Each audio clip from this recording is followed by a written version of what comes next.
लेकिन आजकल वो बड़े पॉपुलर हैं, दूध में डालते हैं और साथ ही वो तैयार हो जाते हैं। उसके बाद उनसे खा के हम चले जाते हैं। इवन के 1 ग्राम के साथ वो केक के मुकाबले में भी ऊपर जा सकता है। ये जूसेस की बात कर रहा हूँ, मैं फ्रूट से मना नहीं करता। वो मैंने फ्रूट की वीडियोस भी बनाई कि आप ये फ्रूट खाएं, अगर आपको शुगर है फिर भी खा सकते हैं, अगर शुगर कंट्रोल्ड है।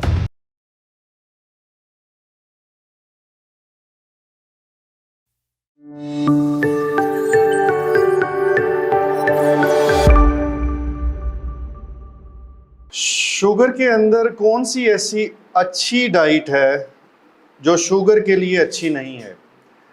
बहुत सारी डाइट्स ऐसी हैं जिनके बारे में कंसिडर किया जाता है कि ये बड़ी हेल्दी हैं और इससे सेहत मिलती है और हर लिहाज से बहुत सारे फोरम्स पे उसको एडवोकेट भी किया जाता है, लेकिन उनके अंदर ग्लूकोज का कंटेंट बहुत ज़्यादा होता है और वो शुगर के लिए इतनी अच्छी हो सकता है ना हो।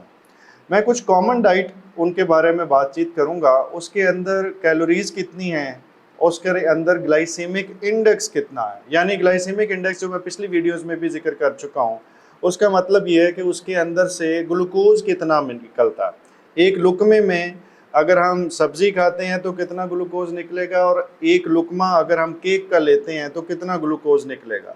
ये चीज़ डिसाइड करती है कि वो आपके लिए कितनी अच्छी है, कितनी बुरी है। तो ये डेली के सवाल होते हैं मुख्तलिफ खुराक से रिलेटेड, तो मैंने कोशिश की कुछ इंपॉर्टेंट डाइट जोन सी है उसके बारे में बात कर लो। एक वाइट ब्रेड जोन सी है और प्रोसेस्ड जो सा आटा है, वाइट आटा जिसे हम कहते हैं, जो बड़ा मकबूल है आजकल, इसके अंदर जो ग्लाइसेमिक इंडेक्स है वो 85 से भी ऊपर है। ये बहुत हाई है। इसका मतलब ये है कि ये शुगर को बिगाड़ने में बड़ा अहम किरदार अदा कर सकती है। इसलिए रोटी को बेज़रर मत समझें, ख़ास तौर पे अगर आपने रिफ़ाइंड आटा, प्रोसेस्ड आटा या वाइट आटा इस्तेमाल किया। मल्टीग्रेन आटा या जिसे हम ब्लैक आटा, जो देखने में रोटी शायद इतनी ग्लैमरस तो नहीं लगती लेकिन वो आपकी सेहत के लिए अच्छी है, उसके लिए कोशिश कीजिए। और इसकी कैलोरीज अगर 100 ग्राम में देखें तो 265 कैलोरीज हैं, 265 किलो कैलोरीज। फ्रूट जूसेस की बात कर लेते हैं। फ्रूट जूसेस तो बहुत अच्छे होते हैं, इनके बारे में तो कोई ख़राबी कभी किसी ने जिक्र नहीं की होगी, लेकिन मैं कई वीडियोस में जिक्र कर चुका हूँ कि खुदा के लिए इनको मुकम्मल सेहत मत समझिए। फ्रूट जूसेस के अंदर भी ग्लूकोज मौजूद होता है फ्रुक्टोज की फॉर्म में, और अल्टीमेटली ग्लूकोज ही बनता है और उससे भी शुगर बढ़ती है। ग्लाइसेमिक इंडेक्स इसका 70 से 75 है। ये जूसेस की बात कर रहा हूँ, मैं फ्रूट से मना नहीं करता। वो मैंने फ्रूट की वीडियोस भी बनाई कि आप ये फ्रूट खाएं, अगर आपको शुगर है फिर भी खा सकते हैं, अगर शुगर कंट्रोल्ड है। मैं फ्रूट जूसेस के हक में नहीं हूँ कि वो कोई इतनी अच्छी चीज़ है। कभी कभार की हद तक ठीक है और उनके अंदर कुछ काम की चीज़ें भी होती हैं, विटामिन्स होते हैं, एंटीऑक्सीडेंट्स होते हैं, लेकिन अगर आपको शुगर है तो this is not good for you. फिर जनाब, ब्रेकफास्ट के अंदर जो हम नाश्ते के अंदर सीरियल्स इस्तेमाल करते हैं, मैं मुख्तलिफ वो ब्रांड्स सीरियल्स की नहीं जिक्र करता, लेकिन आजकल वो बड़े पॉपुलर हैं, दूध में डालते हैं और साथ ही वो तैयार हो जाते हैं। उसके बाद उनसे खा के हम चले जाते हैं। उसके अंदर भी तकरीबन 75 से 85 या 75 से 85 ग्लाइसेमिक इंडेक्स है, उतना ही जितना वाइट आटे का था, और 370 किलो कैलोरीज इसके अंदर एनर्जी मौजूद है। आगे आप खुद समझदार हैं कि अगर आप अपने लिए इसे मुस्तकिल नाश्ता बनाना चाहते हैं या नहीं। जो दही है फ्लेवर्ड, जिसके अंदर चीनी डाली जाती है, उसके अंदर भी ग्लाइसेमिक इंडेक्स तकरीबन 60 चला जाता है। हम तकरीबन फ्लेवर्ड दही, हम तो उमूमी तौर पे पाकिस्तान में और मेरा ख्याल है इंडिया में भी, हम ज़्यादातर जो दही इस्तेमाल करते हैं वो तो वैसे ही एक शॉप से आता है, जो दही वहीं पे प्रोड्यूस हो रहा होता है, उसमें तो चीनी इतनी नहीं होती। लेकिन जो फ्लेवर्ड दही है जो हमें बाज़ार से पैक्ड मिलता है उसके अंदर मौजूद होती है। एनर्जी ड्रिंक्स, जनाब, एनर्जी ड्रिंक्स के बारे में मेरा ख्याल है कोई सोचने की ज़रूरत नहीं, हम सबको ही पता है कि वो कोई सेहतमंद चीज़ नहीं है, और उसके अंदर जो ग्लाइसेमिक इंडेक्स है वो 90 आलमोस्ट चला जाता है, और उसकी किलो कैलोरिक रेंज भी 200 से ऊपर है। वाइट राइस जो सा है, जैसे सफ़ेद आटा है, इसी तरह जो हमारे पास चावल हैं, इसके भी ग्लाइसेमिक इंडेक्स 90 है, बहुत ज़्यादा है, और किलो कैलोरीज भी जाहिर है कि फिर वो अकॉर्डिंगली थोड़ी ज़्यादा होती हैं, लेकिन ये बाकियों से कुछ कम है, 130 किलो कैलोरीज।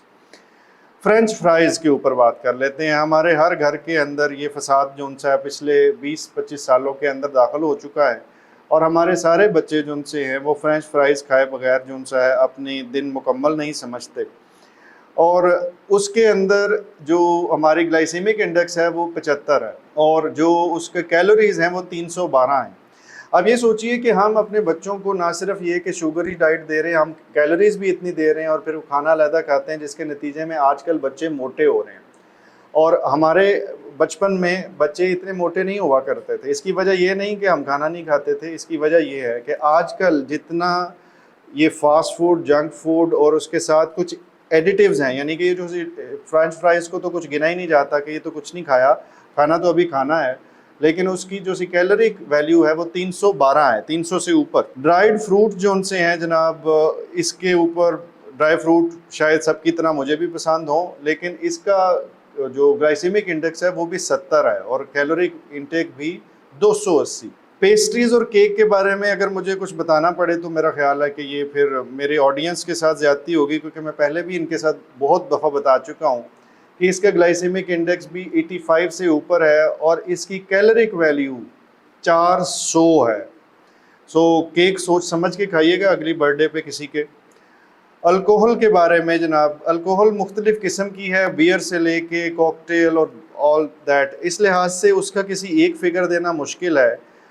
तो लेकिन इन जनरल उसके अंदर भी ग्लाइसेमिक इंडेक्स थोड़ा बहुत मिलता है और उसके अंदर जो कैलोरिक इंटेक है वो 150 से 200 के दरमियान। इंस्टेंट नूडल्स, मैगी और इस तरह की बेशुमार और नूडल्स जो बहुत ज़्यादा इस्तेमाल की जाती हैं, उसका जो ग्लाइसेमिक इंडेक्स है वो 75 है और कैलोरिक इंटेक उसका 480 है। इवन के 1 ग्राम के साथ वो केक के मुकाबले में भी ऊपर जा सकता है। This is huge. और हम ये फ्रेंच फ्राइज़, मैगी, नूडल्स और केक वगैरह को एक एडिशनल चीज़ समझते हैं और खाना उसके बाद हम टेबल पे बैठ के इंतज़ार करते हैं कि खाना तो अभी खाना है। तो ये चीज़ जो सी है हमारे बच्चों को और हमें मोटा भी कर रही है और हमारे जिस्म के अंदर इजाफी कोलेस्ट्रोल भी दाखिल कर रही है। बराए मेहरबानी कम से कम इस्तेमाल कीजिए और इनमें से वो चीज़ें इस्तेमाल करें जो आपको नहायत ज़रूरी हों किसी वजह से इस्तेमाल करने के लिए और मुख्तसर मुद्दत के लिए। और दूसरी हेल्दी डाइट जिनका मैं पिछली वीडियोज़ में जिक्र कर चुका हूँ, उस पर ज़ोर ज़्यादा डालें। अल्लाह ताला आपको मुकम्मल ज़िंदगी दे और दूसरों की ज़िंदगी मुकम्मल करने का शर्फ अता करे।